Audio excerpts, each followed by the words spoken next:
আমি জানি না এই ভিডিওটি তুমি কখন দেখছো। হতে পারে 2024 সাল শেষ হতে চলেছে, অথবা 2025 সাল চলে এসেছে। নতুন সাল আসবে, এটাই নিয়ম, এটাই স্বাভাবিক। তবে বন্ধু, ক্যালেন্ডার বদলায়, কিন্তু তুমি বদলাওনি। আমি জানি না তোমার গত বছর কেমন ছিল, কিভাবে কেটেছে, কিন্তু বন্ধু, সামনে আসতে চলেছে যে 6টি মাস, আমি গ্যারান্টির সাথে বলতে পারি তোমার লাইফ চ্যালেঞ্জিং হয়ে যেতে পারে যদি তুমি আজ থেকেই শপথ না করো। হ্যাঁ, আমি তোমাকে বলছি, 6 মাস, 6টি মাসের জন্য উধাও হয়ে যাও। যে লক্ষ্যে তুমি 5 বছরে পৌঁছাতে চাও, তা মাত্র 6 মাসে অ্যাচিভ করে ফেলবে। তোমার মধ্যে ভয়ঙ্কর পরিবর্তন চলে আসবে।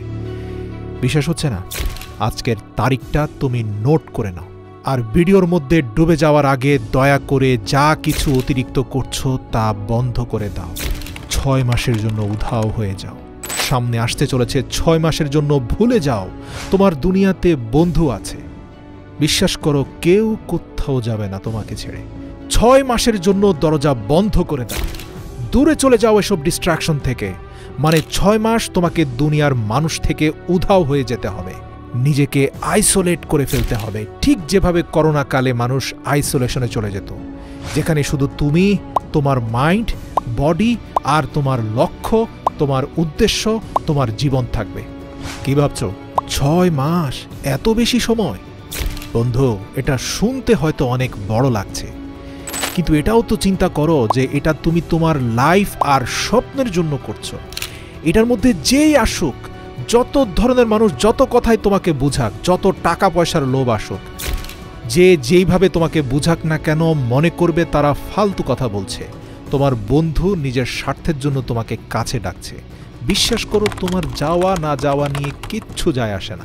মনে রাখো, এই 6 মাসে তুমি যত মানুষের সাথে থাকবে, তুমি ততই নষ্ট হবে। সব আনন্দের গ্রুপ থেকে লেফট হয়ে যাও, ফালতু মানুষ এড়িয়ে চলো, আর টাইম ওয়েস্ট যারা করে তাদেরকে ব্লক করে দাও জীবন থেকে, ফেসবুক থেকে, ইনস্টাগ্রামের দুনিয়া থেকে বের হয়ে আসো।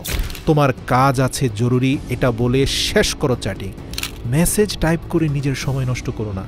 6 মাস সেলফিশ হয়ে যাও, নিজের কথা চিন্তা করে, নিজের লাইফ, নিজের স্বপ্ন, নিজের লক্ষ্য, নিজের ফ্যামিলির কথা চিন্তা করো। Number 2, speechless, do more. মনে রেখো, খালি পেট আর পয়সা সবসময় আওয়াজ করে বেশি। তোমার অ্যাটিটিউড আর তোমার মোটিভেশনাল স্ট্যাটাসে কিছুই হবে না বন্ধু। কেউ কিছু বলে দিয়েছে আর তার বদলা নেওয়ার জন্য ফেসবুকে তুমি স্ট্যাটাস দিয়েছ, success is the best revenge. Status দিচ্ছ আর দিনভর বিছানায় পড়ে আছো। অন্যকে জানানোর জন্য, অন্যকে দেখানোর জন্য স্ট্যাটাস দেওয়া বন্ধ করো। ফেসবুক, ইনস্টাগ্রামের ফাঁদ থেকে বাইরে আসো। মানুষের সাথে তর্কাতর্কি করা বন্ধ করো। সবাইকে নিজের কথা বলো না। তোমার জীবন হচ্ছে তোমার সবচেয়ে প্রাইভেট পার্ট। সবাইকে নিজের জীবনে ঢুকতে দিও না।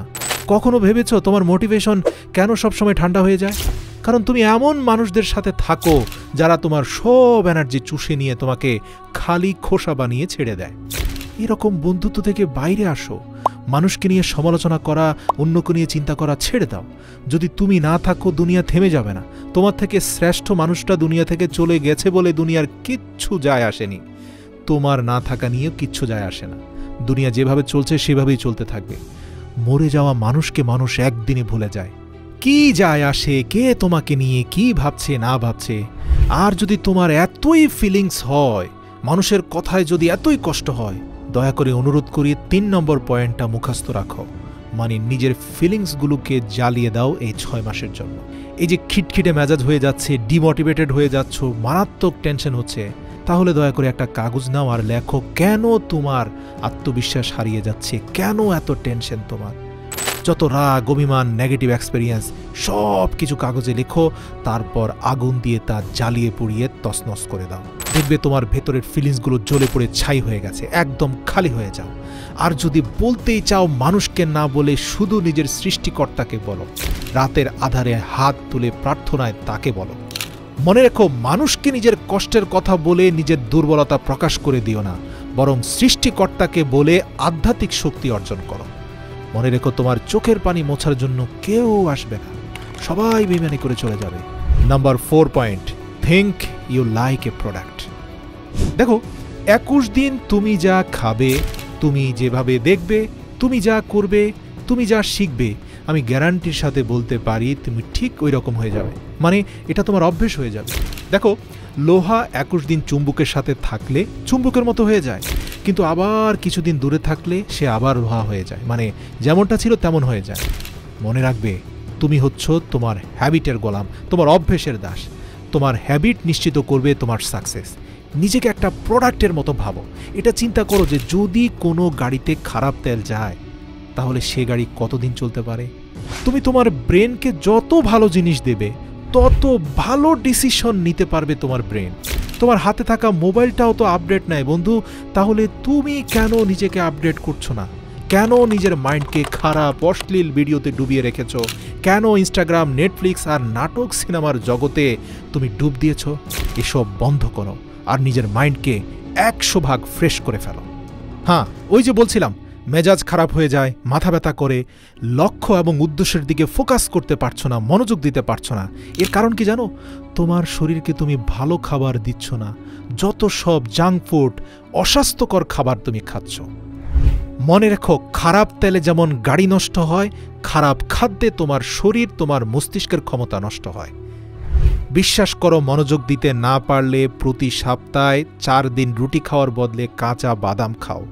এই কাঁচা বাদামের ওমেগা 3 ফ্যাটি অ্যাসিড তোমার ব্রেনের শক্তিকে বাড়ায় কিনা, তোমার মনোযোগের ক্ষমতাকে শক্তিশালী করে কিনা, হাতে নাতে প্রমাণ পেয়ে আমাকে বলো। শরীর মোটা হয়ে গেলে জিমে চলে যাও, ধীরে ধীরে নিজেকে প্রস্তুত করো। আচ্ছা, তুমি লাইফে কিছু করতে চাও আর সেটা করার জন্য তোমার এনার্জি থাকতে হবে। তোমার শরীরে যদি এত চর্বি থাকে আর যদি তুমি এত দুর্বল হয়ে যাও, তাহলে তুমি সফলতার ধাপগুলো পার হবে কিভাবে? আসছে 6 মাস, নিজেকে পাল্টে ফেলো। খাদ্য অভ্যাস চেঞ্জ করো, বডিকে ভালো কিছু দাও। স্বাদের জন্য খেও না, জীবন্ত খাবার খাও, জীবনকে ভালোবেসে খাও। জিমে যাও, টেস্টোস্টেরন বাড়াও। অনেক বেশি মাসেল হবে, অনেক বেশি টেস্টোস্টেরন বাড়বে। হাই টেস্টোস্টেরন মানে হাই এনার্জি, মোটিভেটেড ফিল করবে টেস্টোস্টেরনের কারণে। তোমার মাইন্ড মানে তোমার ভেতরের জেনারেটর ভালো কাজ করবে, মনে হবে যেন তুমি আকাশে উঠছ। এবার যখন নিজের শরীরকে প্রস্তুত করে ফেলেছ, নোট পেপার নিয়ে লিখে ফেলো তোমার যা যা লক্ষ্য, তোমার সকল স্বপ্ন লিখে ফেলো।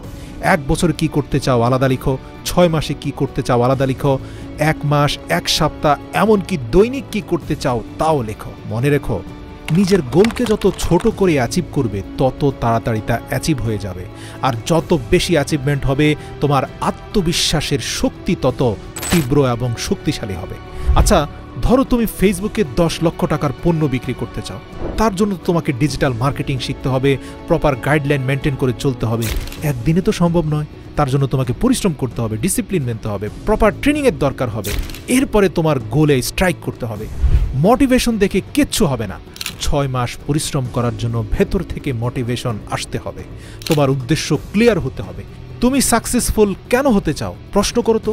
তোমার পারিবারিক অবস্থা চেঞ্জ করতে চাও, নাকি গরিব হয়ে বাঁচতে চাও না, না তোমার ভালো হেলথ চাও? কিসের জন্য চাও তুমি সফল হতে? তা কমেন্ট করে এই ভিডিওর নিচে বলো। এই ভিডিওতে করা কমেন্টকে আমি তোমার শপথ বাক্য হিসাবে ধরে নেব। যেভাবে একটা ক্ষুধার্ত ঈগলের ফোকাস শুধুমাত্র তার খাবারের দিকে থাকে, সেভাবে তুমি তোমার লক্ষ্যের দিকে ভয়ঙ্কর ফোকাস দাও। কাজ শুরু করার আগে তোমার ফোন বন্ধ করে নাও। একই সময় একই কাজ করো, না হয় অনেক কাজের মধ্যে তুমি ঝুলে থাকবে। খাবার খাচ্ছ, মনোযোগ দিয়ে খাবার খাও, প্রয়োজনের থেকে বেশি পরিমাণে চিবিয়ে খাও। জিম করছো, তাহলে শুধু জিমটাই করো, পুরো ফোকাস জিমে দাও। বই পড়ছো, পরিপূর্ণরূপে বইয়ের ভেতরে ঢুকে যাও। কিন্তু বেশিরভাগ মানুষ ঘরে থেকে অফিসে চিন্তা করে, আর যখন অফিসে থাকে তখন অফিসের কাজ ফেলে ঘরে চিন্তা করে। প্রিয় বন্ধু, ওই ফাঁদে পড়লে কিন্তু শেষ হয়ে যাবে। বিশ্বাস করো, 21 দিন যখন যে কাজটা করছো সেটাই মনোযোগ দিয়ে করো। সচেতনভাবে সজ্ঞানে অন্য কোনো চিন্তা মনের ধারে কাছেও আনবে না। শুধুমাত্র 21 দিন করো, তারপরে তুমি ফ্রি ফ্লো স্টেটে চলে যাবে। ফ্রি ফ্লো স্টেটের মানে বুঝতে পেরেছো? ওই যে যেমন মোটরসাইকেল যেদিন সর্বপ্রথম চালানো শিখছিলে, সেদিন কত মনোযোগ দিয়ে ক্লাস টেনেছ, কত মনোযোগ দিয়ে সামনে গাড়ি দেখে ব্রেকে চাপ দিয়েছ। আচ্ছা বলো তো, 6 মাস পরে কোনো গাড়ির সামনে চলে আসলে ওই চিন্তা ভাবনা করেই কি তোমাকে ব্রেকে চাপ দিতে হয়, ক্লাস টানতে হয়? নাকি তোমার অবচেতন মন অটোমেটিক তোমার পাকে ব্রেকের কাছে নিয়ে যায় আর হাতকে ক্লাস টানতে বলে? যদি সত্যি সেটা অবচেতন মনই বলে থাকে, তাহলে আমি বলবো এই অবচেতন মনটাকেই তুমি অ্যাক্টিভেট করে ফেলো। এটাই তোমাকে ডিসিপ্লিনের মধ্যে নিয়ে যাবে। মানে তোমার সাবকনশাস মাইন্ডকে শক্তিশালী করতে হবে। মানুষের কথায় যদি কান দাও তাহলে এসব করতে পারবে না। এই 6 মাসের জন্য মানুষ তোমাকে বলবে, আরে তোর কি হয়েছে, তুই তো দেখছি পাগল হয়ে গেছিস, বদলে গেছিস, এরকম হাজার কথা তোমাকে বলবে। তোমাকে কিন্তু তোমার নিজের কথাটাই শুনতে হবে। মনে রাখবে, তুমি এই 6 মাস কোথায় পালিয়েছ, কি হয়েছে তোমার, এর জবাব মুখ দিয়ে নয়, তোমার পরিবর্তন দিয়ে দিতে হবে। সত্যি বলছি, এই ভিডিওতে বলা প্রত্যেকটি ধাপ যদি যথাযথভাবে অনুসরণ করে তোমার সর্বোচ্চ শক্তি দিয়ে চেষ্টা করো, তাহলে 6 মাসে তোমার জীবন কমপ্লিটলি ট্রান্সফর্ম হতে পারে। আর মনে রাখবে, এটা অর্জন করার জন্য তোমার মাইন্ড কিন্তু পজিটিভ হতে হবে। তুমি যদি আত্মবিশ্বাসহীন হও, নেগেটিভ হও, তাহলে বন্ধু লক্ষ্যে পৌঁছাতে পারবে না। প্রতিটা স্তর স্টেপ বাই স্টেপ বলার পরেও যদি তুমি না পারো, তাহলে আর কিছুই করার থাকবে না। কমেন্টে লিখো তোমার শপথ বাক্য, কেন তুমি নিখোঁজ হচ্ছ 6 মাসের জন্য। সযত্নে থেকে যাবে এই কমেন্ট। 6 মাস পরে এসে দেখে যেও তুমি কি শপথ বাক্য উচ্চারণ করেছিলে এখানে।